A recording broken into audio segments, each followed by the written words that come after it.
Digital technology is continuously reshaping how we live, work, and connect. And as governments transform how they work, Visa is there, with digital payment solutions that can support them in sending, collecting, and spending public funds more efficiently, securely, and transparently. Connect with Visa and discover the transformational power of digital payments for governments.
Grazie.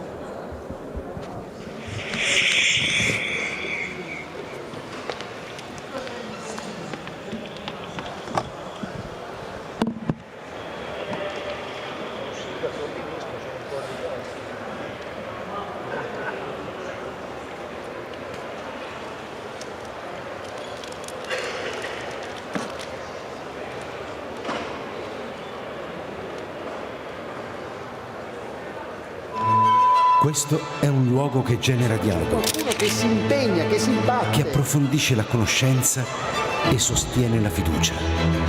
È un crocevia dove si incontra chi desidera il vero, il bello, il giusto e il bene. È una testimonianza di speranza nel cuore ferito del presente. E tutto questo Proporre con la propria vita. esiste anche grazie a te.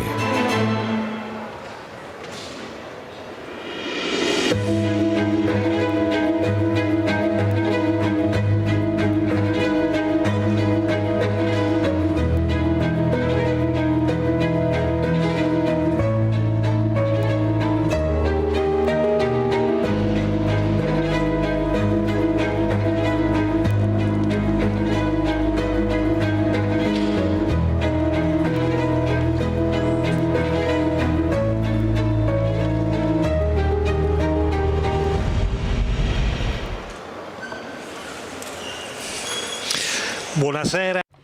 Ladies and gentlemen, good evening and welcome to this panel devoted to the topic of public administration of talents, enhancing merit during generational change.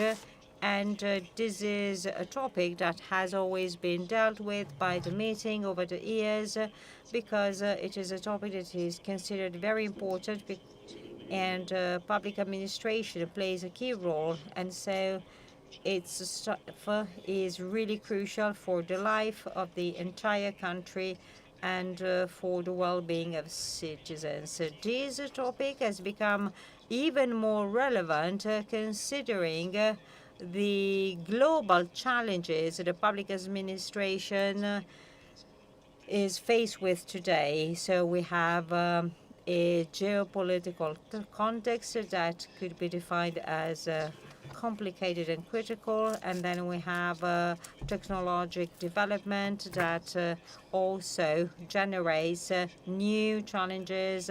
Let's think about digitization, but also the impact of AI on employment and the functioning of public administration. So in this respect, Italian public administration is also the victim of several stereotypes. We are too many, but actually, well, if we were to consult the final books of the treasury of the state, actually, you would see that we are not so many. So we have 3,800,000 employees, but then we have ministries, we have several kinds of employees, several facilities and agencies, versus more than 5 million of Germany and 6 million in France, and another almost 6 million in the UK.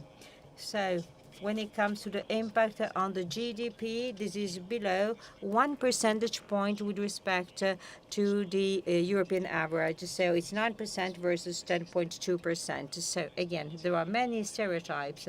And another key topic is the attractiveness of public administration when it comes to attracting talents and the young generations. And I was telling the minister while we were hanging around the meeting fairgrounds that there are many TV dramas about lawyers, judges, police officers. We have never seen a TV drama turning around an officer of the public administration. Why not? We have so many unknown heroes that can play a key role. But still, this afternoon, we would like to focus on this topic. That is why we have a highly qualified set of guests that I would like to introduce to you. So we have Mrs. Carmen Alonso Sanchez, Senior Director of Visa Solutions. Massimiliano Facchini, in charge of healthcare and public administration. Paolo Maggioli, who is CEO of the Maggioli Group, and he's almost at home here in Rimini. Giuseppe Sala, Mayor of Milan. And last but not least, Paolo Zangrillo, Minister of Public Administration, and I publicly thank him for accepting our invitation. So I'd like to start the debate asking first and foremost to take the floor to Mr. Facchini. So thank you very much for this invitation. Thanks for inviting me to such a high qualified panel. So talents is a major issue for all of us. So for us, talents are key.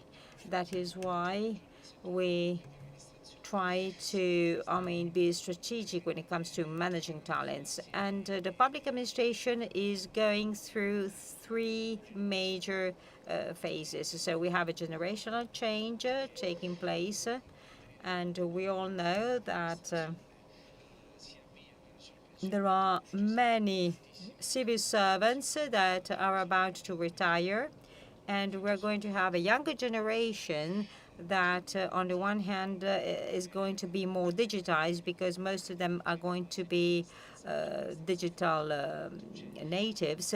But on the other hand, these people won't have a specific functional processing skills that instead are very important, so we should work on the onboarding phase. And then there is a major technology-related disruption because AI is becoming, more and more influential when it comes to any transformative process. For almost 20 years, we had the internet wave and then the cloud wave, and now we have the artificial intelligence. So the big change is about time and pervasiveness because, the internet, came about over a long time. So we had the time to adapt somehow. And as to the cloud, specific skills were required in order to manage it properly. When it comes to AI, instead, it is even more disruptive because it is extremely fast. And today, it has developed very, very quickly. And then it's a consumer-oriented technology because every citizen today can use AI anywhere, everywhere, even at home, at all times.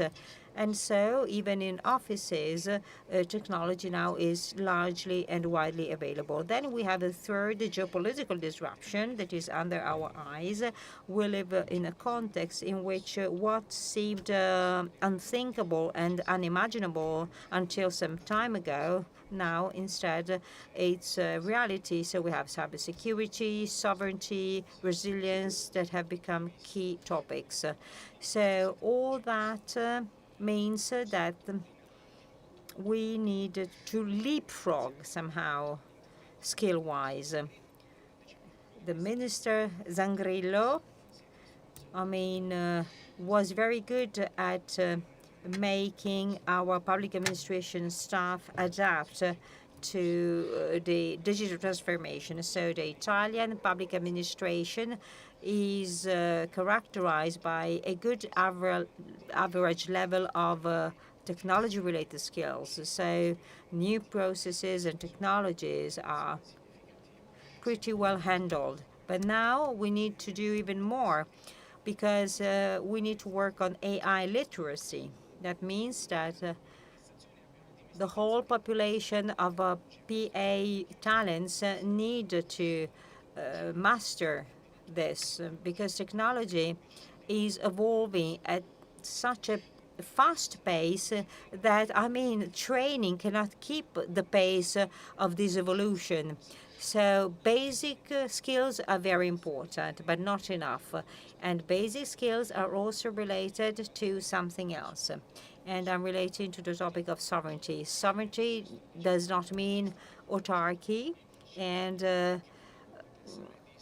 it is impossible to be closed vis-à-vis the rest of the world. So to us, sovereignty means being aware of information and processes being managed. And again, this is becoming extremely transformative in AI time, because a public administration civil servant needs to be more and more aware of the source of any information being treated. This is absolutely paramount, because people need to be aware of the fact that information being treated needs to come from a certified source, and then people need to be aware of the purpose for which that data set can be used or not. So data stewards needed to have crucial and qualified skills.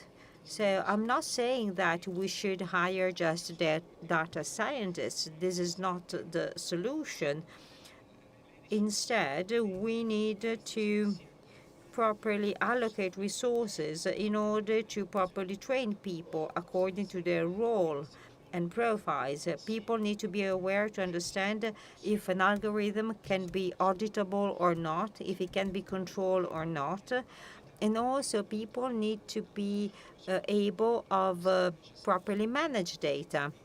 And then there will be niche skills related to the building of specific technological architectures and so on. But this is going to be something more specialized. So, in my opinion, Italian PA does not lag behind with respect to other European public administrations. I think that Italy is pretty advanced. I deal with Italy and Greece, and I think that Greece is pretty advanced as well. And I don't see major differences when it comes to European countries, and considering also, for instance, France, Germany, and so on. The thing is that we really need to work on the training of the new talents. And again, training opportunities have also evolved. And I can give you an example. In Italy, we have more than 25,000 employees as a company, and almost 30,000. And we have launched a massive AI training program. And first and foremost, we need to work on awareness, because people are used to AI, but they need to use it in a sort of informed way. People need to know and understand when AI is really useful and meaningful and when not. And again, I think, and I say so as a citizen, we need to have employees that are not more efficient because they're already efficient, but that they know how to use AI in order to somehow use the information in a more targeted way, in a better way. So digitization has already made people more efficient. So now we need to do something else, because I think that our PA, by the way, is a jewel in the crown. But now we need to teach people how to make proper use of AI, because AI is useful. AI is good in spite of the risks, in spite of many things. These technologies need to be embraced and used, and young talents need to be trained to use them properly in order to really give added value to the services provided to the citizens. Thank you. Thank you also for being effective in your contribution. And again, digitization was critical to take up several challenges, and now AI needs to complete this framework. And when it comes to digitization, well, certainly citizens are very sensitive to payment systems. we know that this is very important when it comes to managing not just public administrations, but also companies, and also when it comes to allocating benefits. So I invite Mrs. Sanchez, who is an expert when it comes to payments. She works for a company that doesn't need an introduction or presentation because she works for Visa. So please share your experience with us when it comes to the global context and in relation to payment system in public administration. Thank you. The floor is yours. Thank you. Thank you very much. Thank you very much, everybody. So, grazie per avermi invitati oggi in questa bellissima città.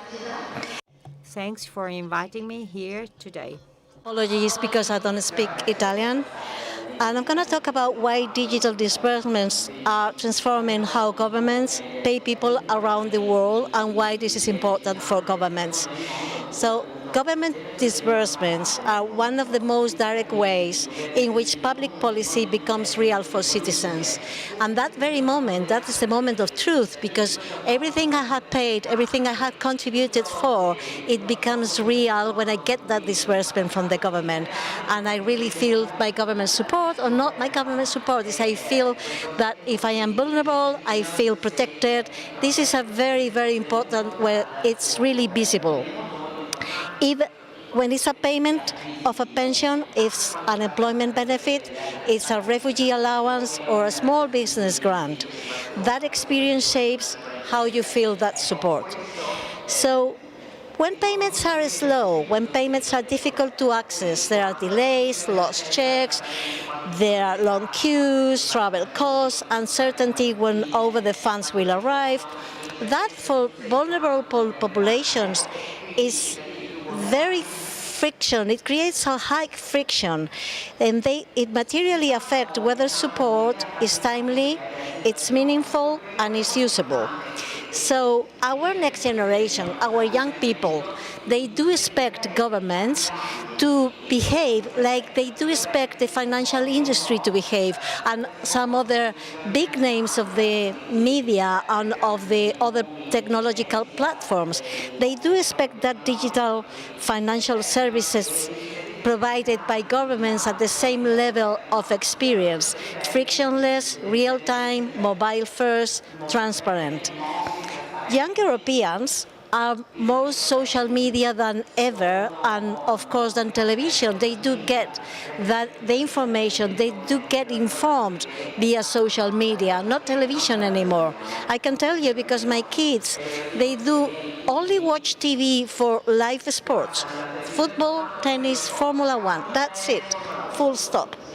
So now governments are going to be compared with experiences like Apple Pay, Revolut, Amazon, Uber. Last week I was making a purchase at Amazon at home at 8 a.m. and then when I was checking out, the service said to me, your delivery is going to be at your home at 11 a.m. That was 4 hours later. That's how high we are setting the bar for our younger generation. There is also an upcoming central point of future interaction between citizens and governments, and is built around digital identity. It's built around digital wallets. But the young population is not going to stop there in digital wallet and the digital identity.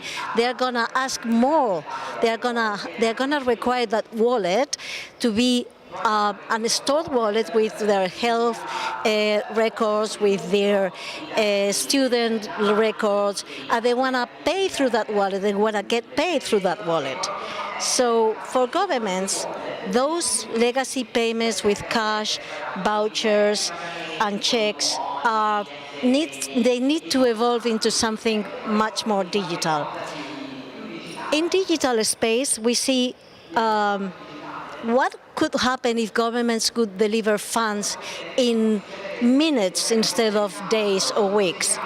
We've done a lot of support to Venezuela and Colombian earthquakes just very recently, a few weeks ago, and it took us days to get there. What about if we could do this in minutes? So And what if every citizen could receive support through the channel that works better for them? Bank account, digital wallet, prepaid credential, regulated stablecoin wallet. This is the world we're going to be in, and the government and the public administration needs to be ready. So digital disbursements is not a secret, but they do have some major benefits. Faster access to funds, lower administration costs, better beneficiary experience, and improved program insight.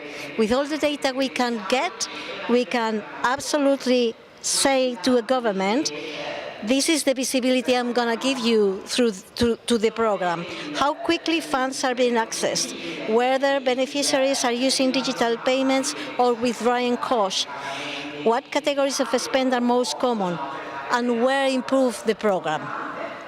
So as Visa, we've been doing these kind of programs all around the globe. And I'm going to bring you up a few examples. This past year, we are expanding our German social card.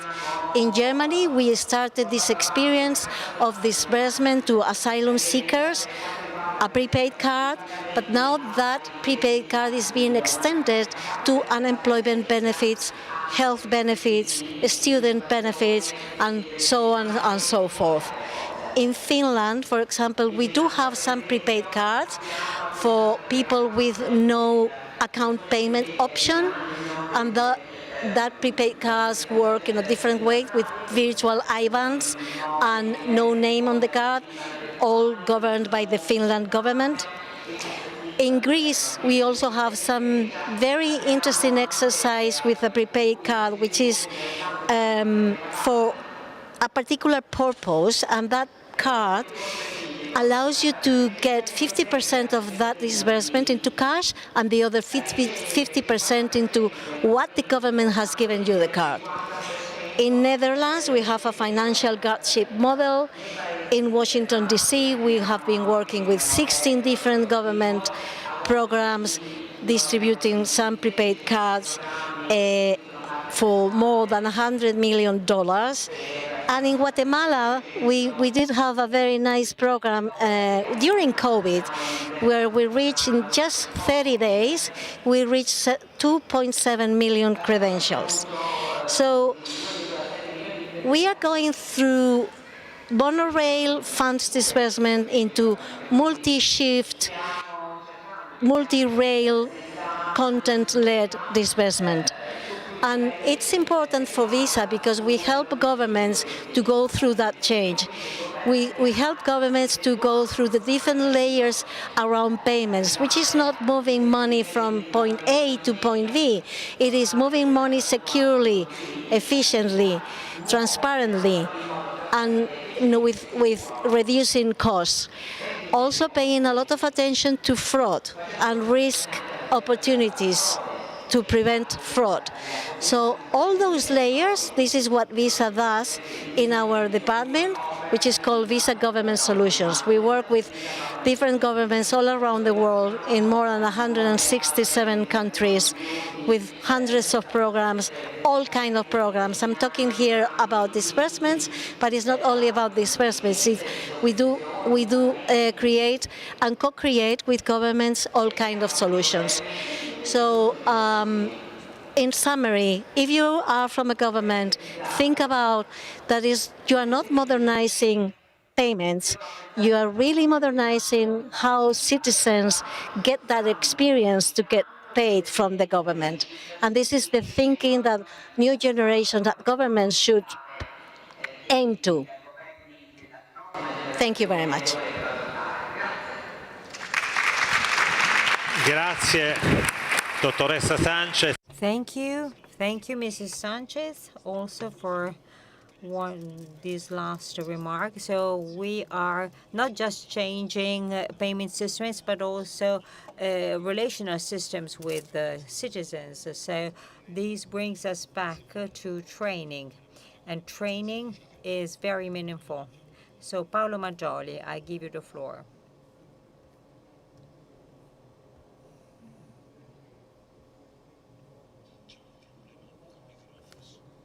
Yes, now it works. Thank you. Thank you very much for the invitation.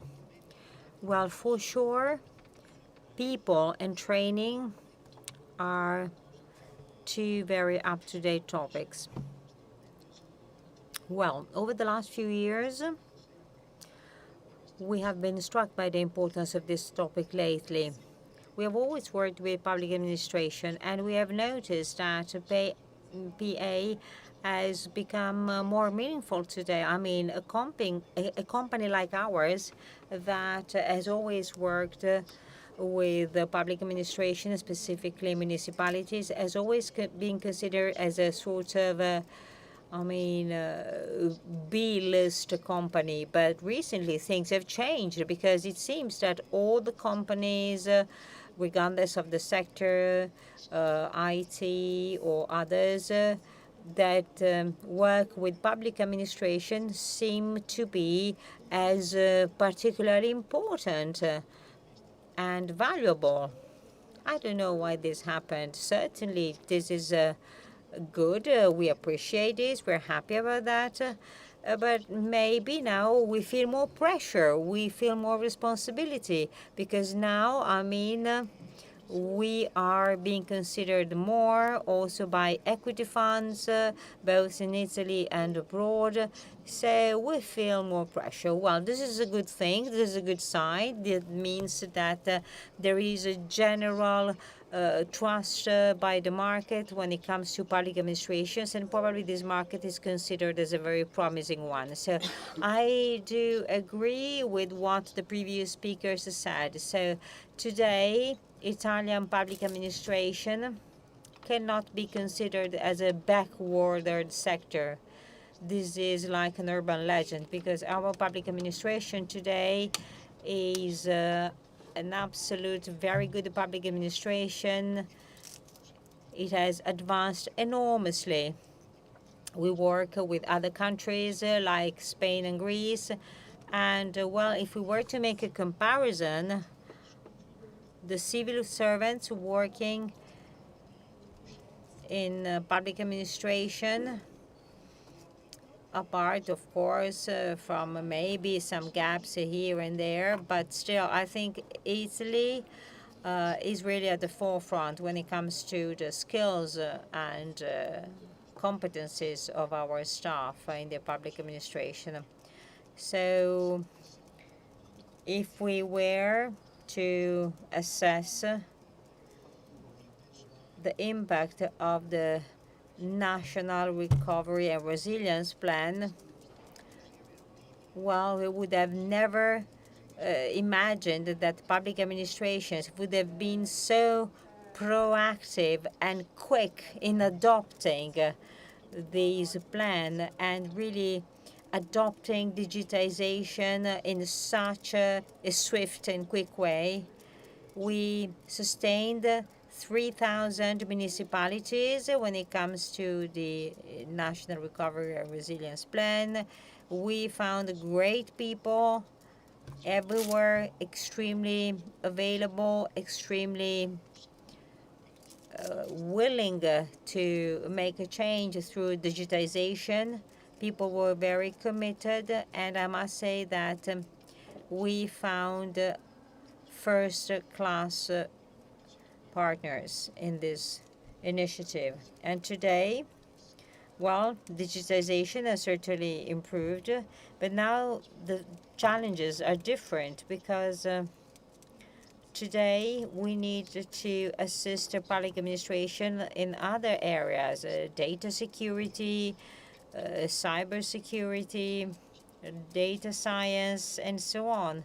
So the bar has been raised, and if we consider specifically the times we are going through, well, challenges are very, very hard because if we look at our companies, we see that there is also a major aging issue. So the generational change is going to be pretty quick, pretty fast, because 1/3 of employees is going to retire over the next 5 years. It's a lot. So we're going to have a massive turnover new forces, new energy, new blood, literally.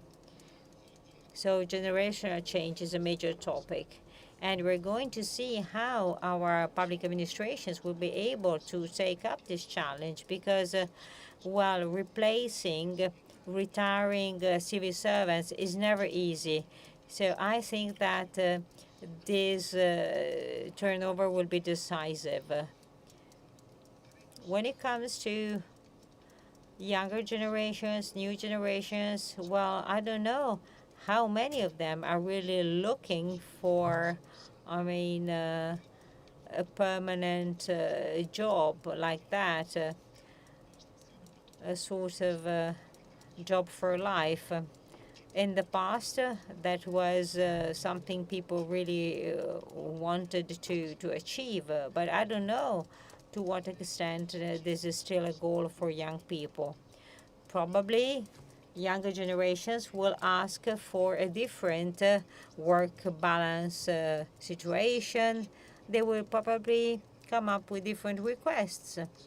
So maybe people will be more tempted by other situations because, the public administration is going to be a competitor when it comes to recruiting new people. So I think that public administrations will need to prove that their, setting is absolutely beneficial, rewarding, stimulating, and interesting. So I think this is going to be the real challenge for public administration. So when it comes to all levels of public administration, so local, regional, and national. And then we have training that needs to go hand in hand with the recruitment of a new resource. When a manager of a municipality, for instance, leaves public administration office, leaves a huge gap because that person brings with them not just behaviors and knowledge, but also a whole world. So we will need to see how to cope also such situations, how to cope with such situations, because maybe, it won't be easy at first to mix people from different generations with different mindsets and behavioral patterns. So we will see how things are going to evolve, also considering the adoptions of new technologies that are always changing and evolving. Well, let's imagine, for instance, people being recruited with a lot of skills about cybersecurity. Well, then people will also need to consider, for instance, the regulations that are implemented in public administration. So, we will need to envisage stark and strict collaboration settings between older employees and newly recruited employees because the success of the future of these staff will be determined by the ability of younger and older generations to really cooperate and support each other. And again, we should never forget that then you have citizens being the end users of many services. And again, I want to underscore to what extent, thanks to the National Resilience and Recovery Plan, we were able to digitize a lot of services. But again, now this generational turnover of the public administration is really challenging, but also demanding. Thank you. Thank you for being so practical. And you certainly know PA very well. While I was listening to you, I was thinking about the fact that, the newly recruited people ask for more flexibility, new working modes, opportunities of career, and opportunities of training. So they have a different attitude. So Mayor Sala, you are in charge of a major city, a very important one. So what's your experience when it comes to enhancing merit and talents in the public administration? which are the sort of strong aspects and the weaknesses of such systems. Thank you. Thank you for your invitation. It's a pleasure to be here in this place of dialogue, and this is something that we cannot take for granted. I would like to start with what you said during your introduction. The public administration staff, the numbers are too low. We can compare this to other realities at international level. Yes, it is too low as a number, but we are not doing enough. I do believe that at the time of globalization and AI, if our country continues to think in the future to have a local public administration with 8,000 municipalities, 100 provinces, which should have been vanished but are still there, 14 metropolitan cities and 20 regions, well, we are not going anywhere because we will have less and less resources, and then we'll talk about this, to this huge number of institutions, and they will not be able to work effectively. So, well, it is clear that AI is going to change a lot the way in which the public administration works, also in large cities, in big cities. So, well, we need to reflect, to think, and this is an important topic. Big cities will have political elections and municipal elections very soon, so we will have to talk a lot about safety and security, but we will also have to try and tackle these topics that are at the very heart of the development of our country. I would like to start from two basic concepts. The first point is that if the public administration works locally or at a central level, the whole country works. But I would like to add another thought. Here I really need to put my 45 years of work at stake. It is a very important experience. Well, I have been working in the private and in the public sector. I'm just saying this, but I'm one of the few Italians that can really understand what it means to work in the private sector and in the public sector. Working in the public sector is not easy at all. Because, well, first of all, you earn less money. You don't have particular professional career opportunities. You have more risks.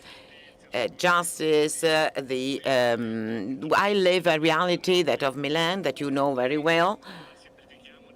We simplify by saying that people are afraid when they have to sign something. But when you have directors and managers that are always have legal problems, well, then this doesn't make the sector attractive, actually. We start from the idea that the role of the public administration is fundamental. We have to start from the cities, because it is in the cities that we feel the tensions of modern times, the cost of life, for instance.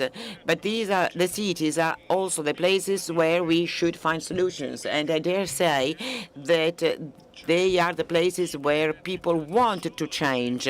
People living in big cities want to change, are ready to change. So it is in cities that these problems are born, and this is where solutions should be found. What are we doing in Milan? We are working a lot on the digital aspect in a proactive way, proposing a simplification of our administrative procedures. We have more than 1 million files in the public administration of Milan, and the relationship between the PA and the citizen is managed digitally. But we also need to find solutions that start from the digital procedure and make things easier.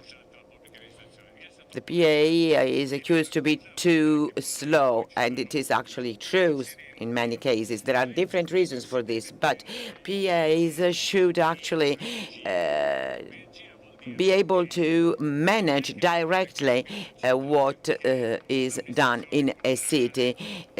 Things in a city do not change because the municipal administration is actually doing what is expected to do. I'm almost at the end of my mandate, but if I think of what we did in the last few years in Milan, both positively and negatively, I'm not trying to say there are no problems. 21% of the people living in Milan are not Italians of origins. 10% are not of students are not Italian in big universities, Politecnico and Bocconi. 30% of students are foreigners. So, well, this kind of path was encouraged by the public administration by changing the way they were working. But if you start to really manage it directly, what you have to do and involve more different actors, things will work better. What can politics do? Or rather, what shouldn't politics do? Because there is this trend that we always say what is wrong, but we never propose what should be done. So we will do this during our electoral campaign. We will denounce all that doesn't work, but we will not be able probably to propose concrete solutions, and we will not be believable, trustworthy in our proposals, and we won't be able to explain citizens what we can do for them. But there's a problem. There's the problem of the quality of staff in public administration. In Milan, which is a modern city, an advanced city, 40% of our staff are over 50. 10% are over 60. We do have young people working for us, but it's not easy to attract them because the professional career, so to speak, needs to become more attractive. We need to pay them more because those who work well should receive the right amount of money, and we are doing this in our new budget.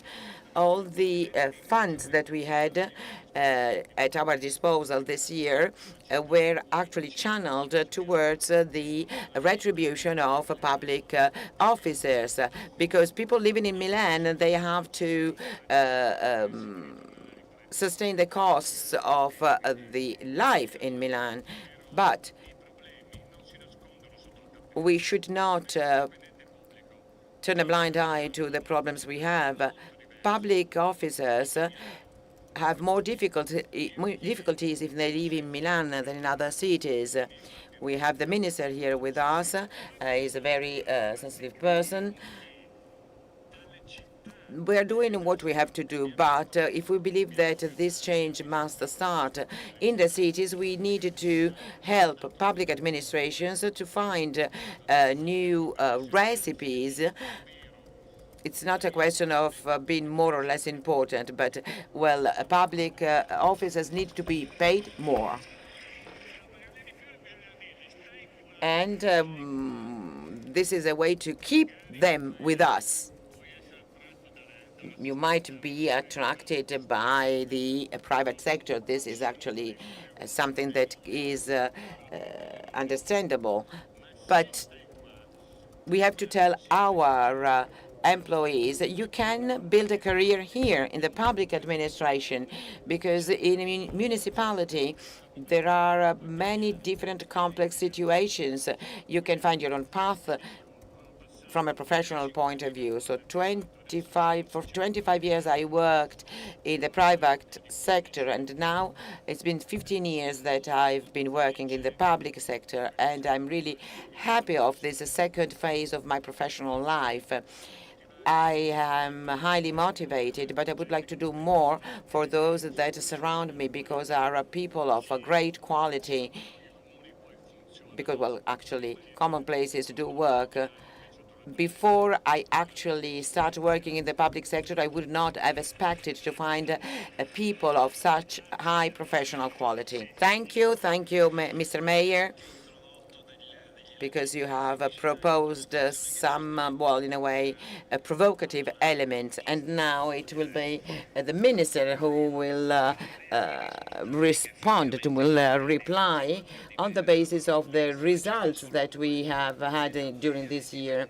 And the average age of public officer, 2023, 51 years of age, now 48 years of age in average. So, well, it's a turnover that hadn't changed, that wasn't there for years. A recent law was published on the official journey in July. I think that the minister is going to talk about this. You have the floor. Good evening, everyone. I would like, first of all, to thank the meeting for the invitation. I do agree that this is a very special moment because it is a moment of dialogue. The life we lead, especially those who are in the political arena, is very, very complicated. We do not have the time to reflect on the things we deal with every day. So this is a great opportunity that the meeting gives us. So I would like to thank you. I would like to say thank to Massimiliano, Facchini, and Paolo Maggioli for what they said about public administration. I do share their thoughts. And please repeat this message, because there are so many people that talk of public administrations in a completely different way. They say things that they are no longer true. At the same time, I do share what Mayor Sala said on our public administration, which actually is very fragmented. It's multi-layered, so it is difficult to think about it, to think how to simplify it. So we really have to have a shift in our mindset. We need to understand that we have some tools today that really make it possible for us to simplify the structure of public administration. At the same time, I believe that over the past few years, some extraordinary things were done, a very important path towards the modernization of the Italian public administration. We received as a legacy a public administration that was really in a bad shape. And I'm saying this really in a very transparent, direct way, with no political evaluations or political ideas. I just give you the ideas that I had when I started working in the public sector, because I worked for 30 years in the private sector, and so, well, only in the last 10 years I've been working in the public sector. And when I took up this ministry, because of my professional background, I wanted to understand where I was, what was the context. So, well, it is a very complex structure. It is the biggest employers in Italy, 3.4 million people in Italy, with a long series of urgent problems that need to be overcome, to be solved. And as Mayor Sala said, we don't want to just talk about things. We want to do things concretely.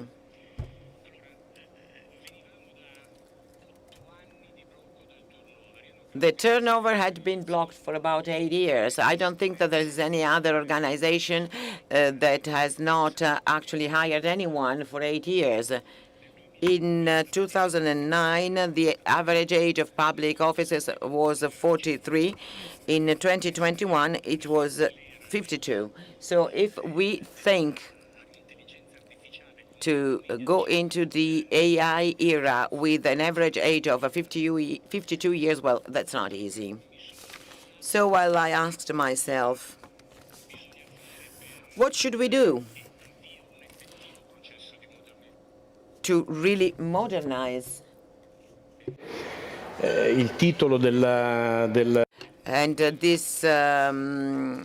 title of the meeting, "The Sun That Moves the Sun and Other Stars," actually it goes back to what St. Augustine used to say,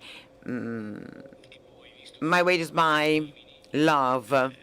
And since we are at the Rimini meeting, I would like to quote Father Giussani, who said, "What moves a man, a person, is that he or she has met something that is really what they desire." Why am I saying this?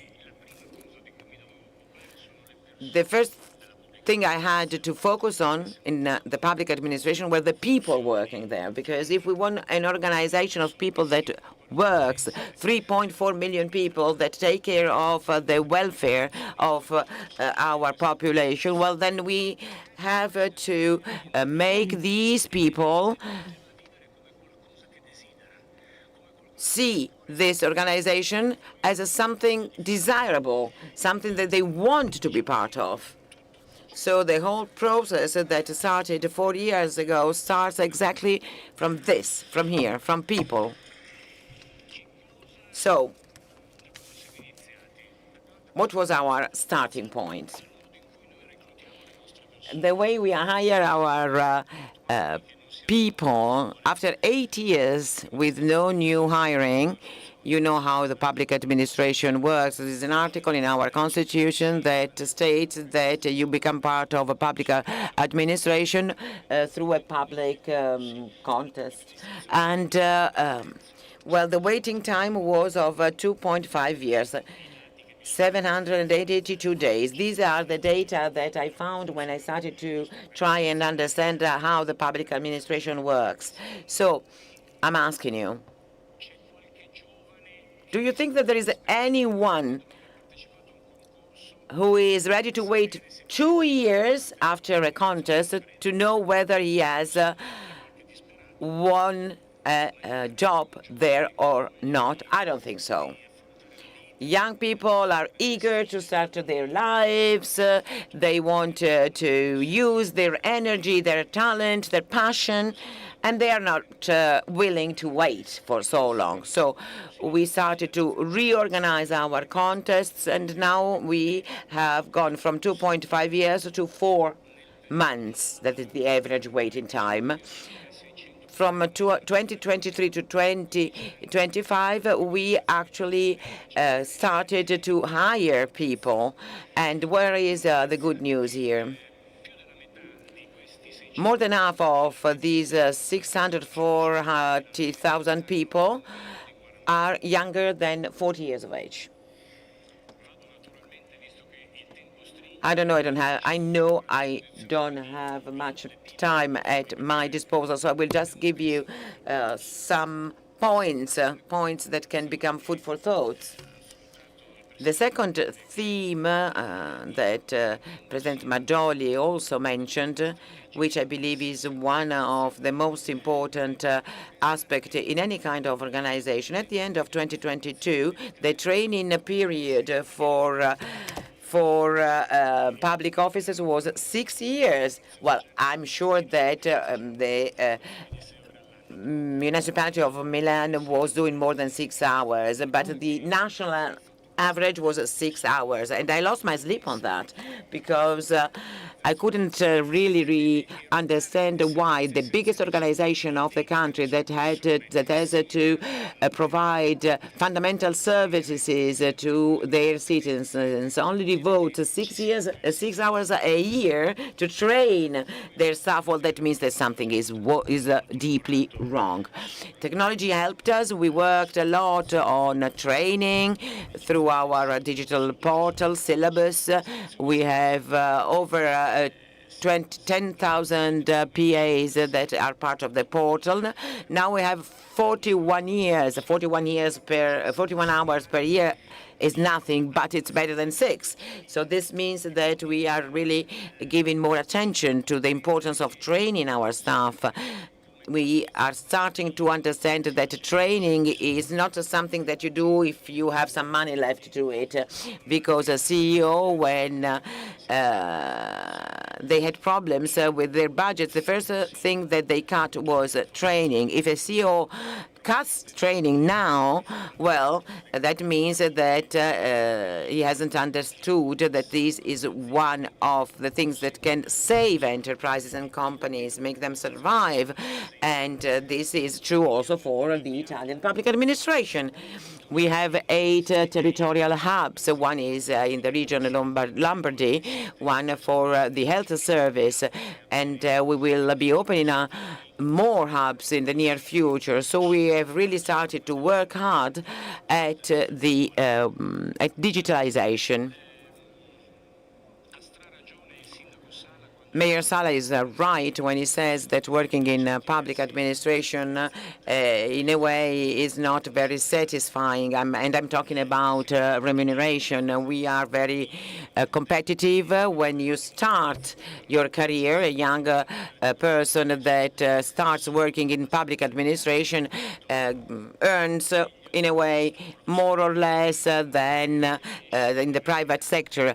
A young law student or engineering student that starts working in a private study earn less than a young person that starts working for the public administration. But those who work in the private sector then can grow, can improve their situation. If they're good, their merits are acknowledged. And then, obviously, if someone has a certain value, it is rewarded for this value, and we do everything we can to keep this person with us. So I'm not saying that the wage is the only aspect to make public administration attractive, but it is very important, and people need to earn enough money to live. So we have worked at the renewal of contracts. We have renewed 20 contracts. We have closed the 25-27 round before summer this year. And it is the first time that a contract round in the public administration is closed 1.5 years before the deadline of the reference period. So we have committed 30 billion euros, which is quite a lot in the current situation. We've devoted this sum to the renewal of public administration contracts. But this is not enough, because if someone works today at a high level of responsibility in the public administration, earns a lot less than someone who works on the same level in the private sector. So it is clear that we have to be realistic. We need to have common sense. So we need to use the resources that we have at our disposal.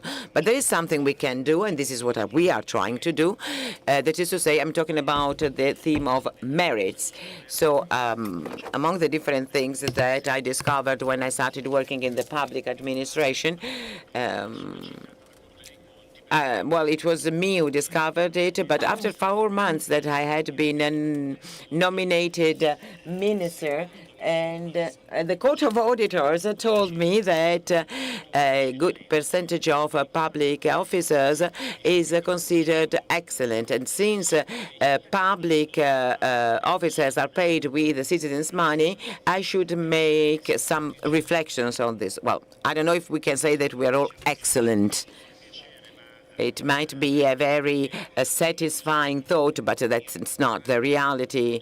In 40 years, I've never met anyone who came to me and hugged me and said, "You people working in the public administration are great." Well, on the contrary, I met a lot of people who wanted to talk to me about their problems with the public administration. So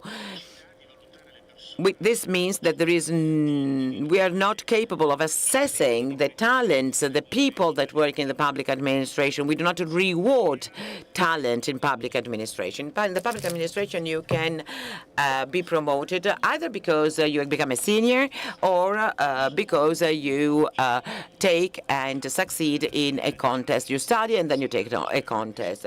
As a former manager that dealt also with human resources, I have learned something. First of all, that it is not always true that those who pass the exam are then good when working on the field. I have met many people that had incredible or people that were extraordinary and had very limited CVs. I'm not saying that studying is not important, but I'm just saying that those who study are better than others in working in the public administration. But this is exactly what happens in the public administration.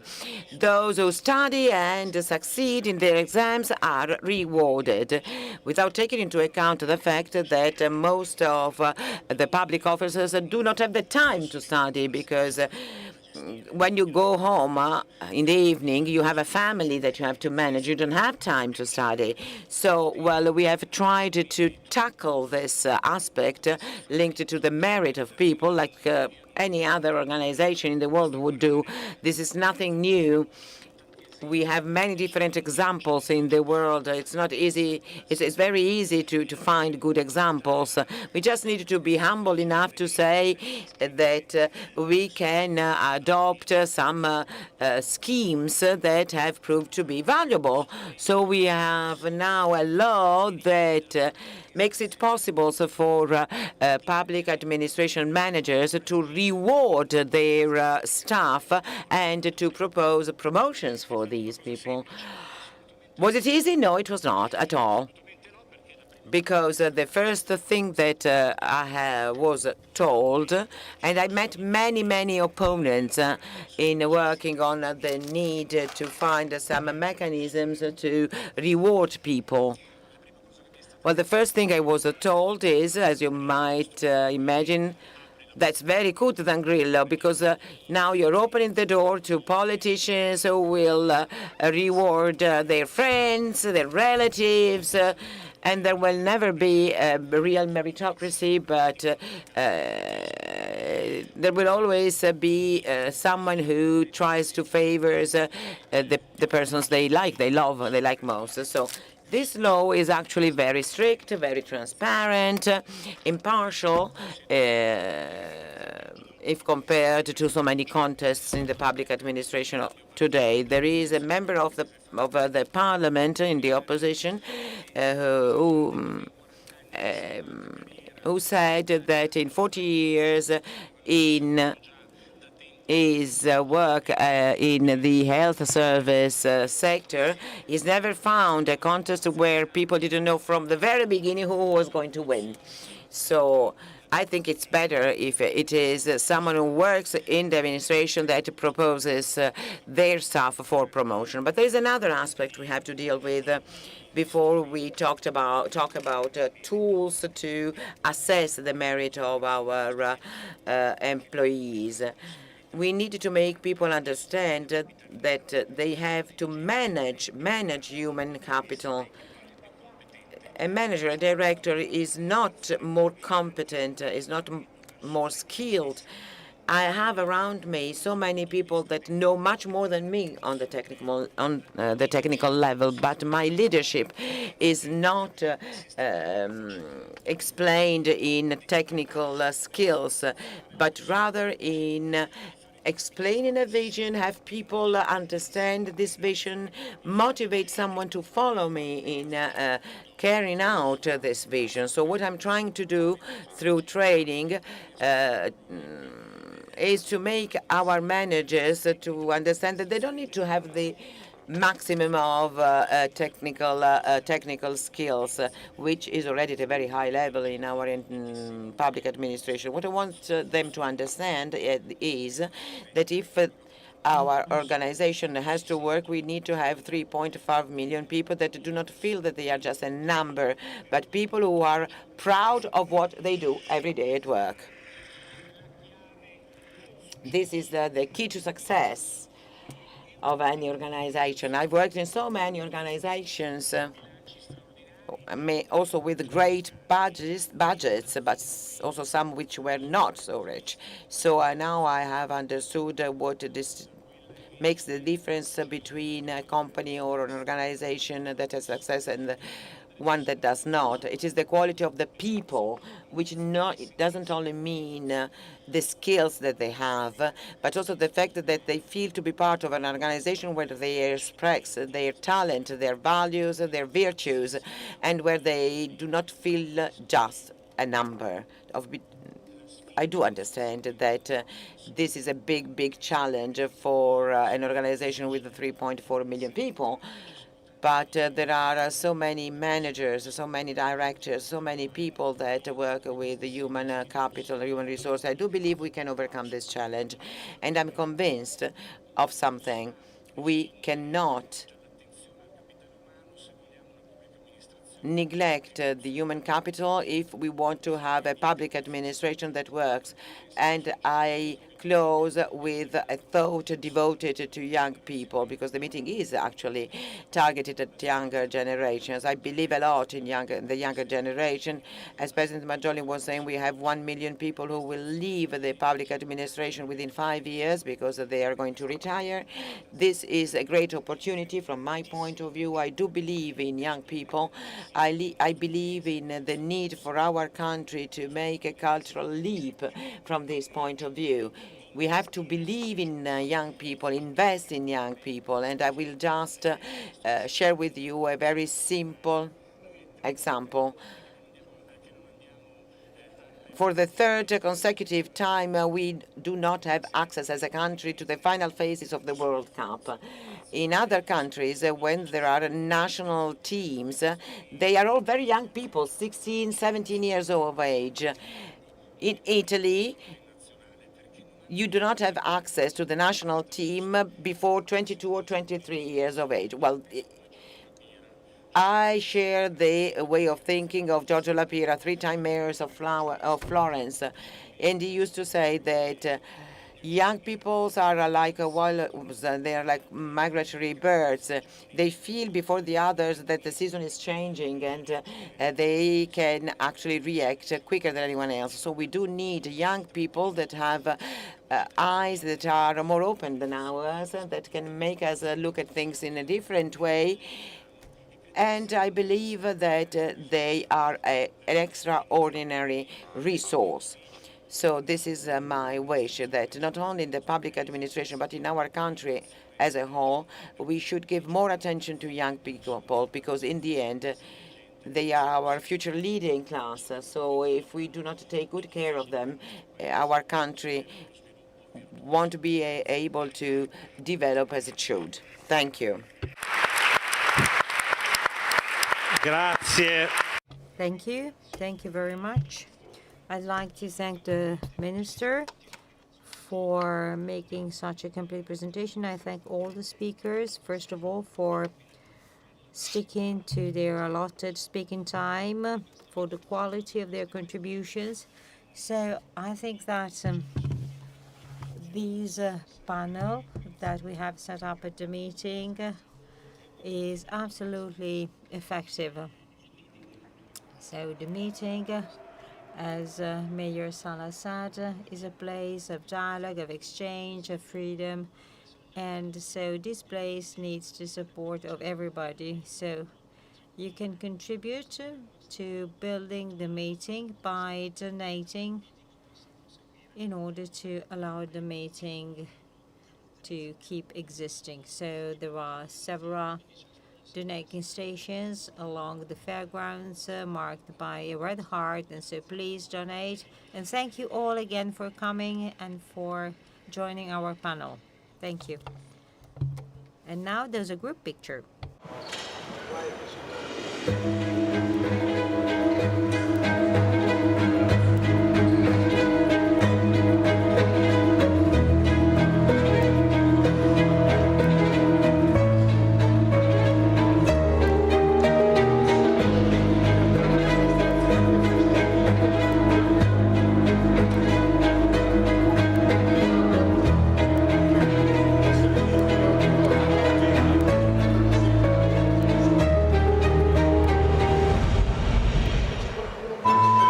Questo è un luogo che genera dialogo, Qualcuno che si impegna, che si batte. che approfondisce la conoscenza e sostiene la fiducia. È un crocevia dove si incontra chi desidera il vero, il bello, il giusto e il bene. È una testimonianza di speranza nel cuore ferito del presente. E tutto questo Proporre con la propria vita. esiste anche grazie a te. Digital technology is continuously reshaping how we live, work, and connect. And as governments transform how they work, Visa is there. With digital payment solutions that can support them in sending, collecting, and spending public funds more efficiently, securely, and transparently. Connect with Visa and discover the transformational power of digital payments for governments.